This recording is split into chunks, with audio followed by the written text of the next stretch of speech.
So one of my neurodivergent traits is that I don't really care about getting new things. Like for example, I'll wear the same pair of shoes until they're falling apart. When they've reached the end, then I want to get another pair. And so, you know, like I'll wear the workout clothes I like, and then at some point I have to get new ones. My cars. I can't. I love my cars. And I don't like things for the symbolic nature. I enjoy them because they represent, something that has a story to it. Like I, I drive an SUV that I bought. It was $825. Okay, I got it from a buddy. I had him spotted at an auction for me because I knew I could fix it, right? And so I took it. I took the engine out. I did a complete top-end rebuild on it. I invested several $1,000s into it. And then I ended up with this high horsepower soccer mom SUV that right now has almost 260,000 miles on it, right? And I've put 100,000 miles on it myself, and I have no car payment. And it's in perfect mechanical order. The other truck that I bought, I drove that for 5 years. I bought that for $300, and I could keep it running forever. My other car is a 2,000 horsepower Mustang that is 90% done, that I'll finish, that has patent-worthy things that I've invented. But I couldn't relate to people. It's like I would do car projects with buddies.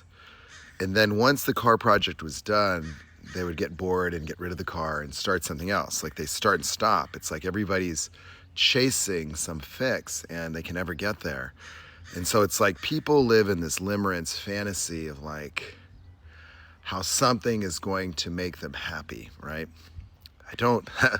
I'm already happy.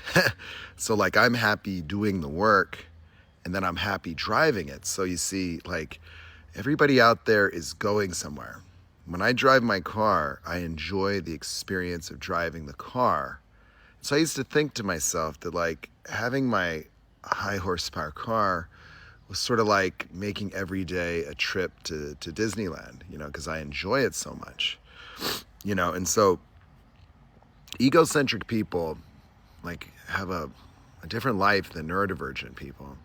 Neurodivergent people live observing reality moment to moment, and feeling it more vividly, taking in way more and experiencing it. Whereas neurotypical people live in fear, and they live hiding themselves behind a mask, and they have to compel futures in their imagination as the only catalyst for them to want to live. And so that's why neurotypical people, are all mentally ill. They get depressed because they can't escape their misery without having hope about some future in which their life is different, right? And so the neurotypical way is to invalidate things in life, to project their misery and shame and feelings of being inadequate onto these things. So like a neurotypical person presumes themselves to be a failure based on the observation of a grade from a teacher or their bank account, right?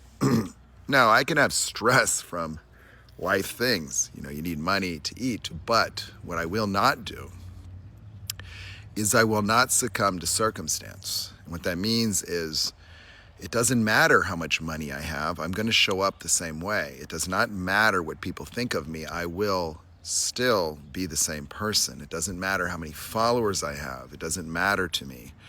I do not care about what people think. I care about people.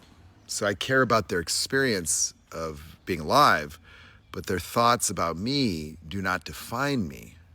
That only tells me about the falsehoods, fallacies, and emotions that they are harboring within themselves.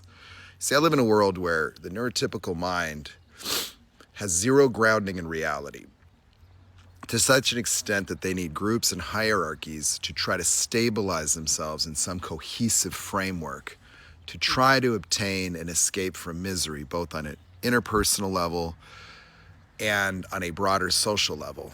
That the misery of the ego says there's something wrong with life. There's something wrong with this situation, something wrong with their beliefs, something wrong with that group. There's something wrong here, and I did fix it. So the fundamental ignorance of the average person is the rejection of what they're seeing. And the cognitive dissonance of the average person is the rejection of their circumstances based on the way they feel internally. And the necessity to try to change the world around them to fix the internal chaos that they have to hide.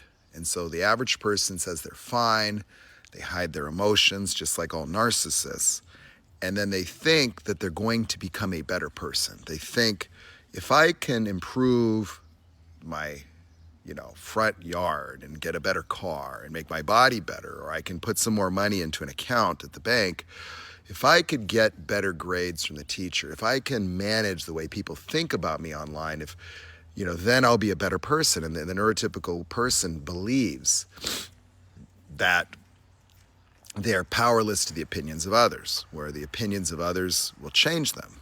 Then it does, and that's like why a smear campaign can cause a nervous breakdown for the average person today, because they actually impersonate emotions as a self. So this is the reason why the neurotypical is a miserable person that needs job titles, social status, and hierarchies to stabilize themselves. You see, they don't have any real joy.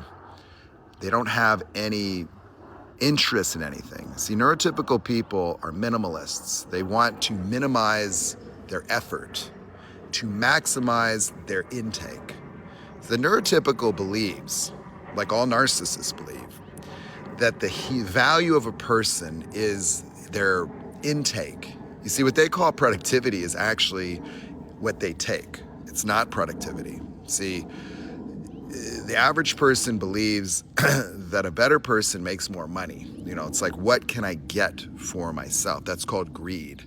And so the average person is so greed afflicted that they never feel good enough. And this feeling of not good enough is why they're never satisfied with anything. And so what they do is they fantasize about the attainment of something new to then rid themselves of the emptiness, the haunting sense that they're just inadequate the way they are.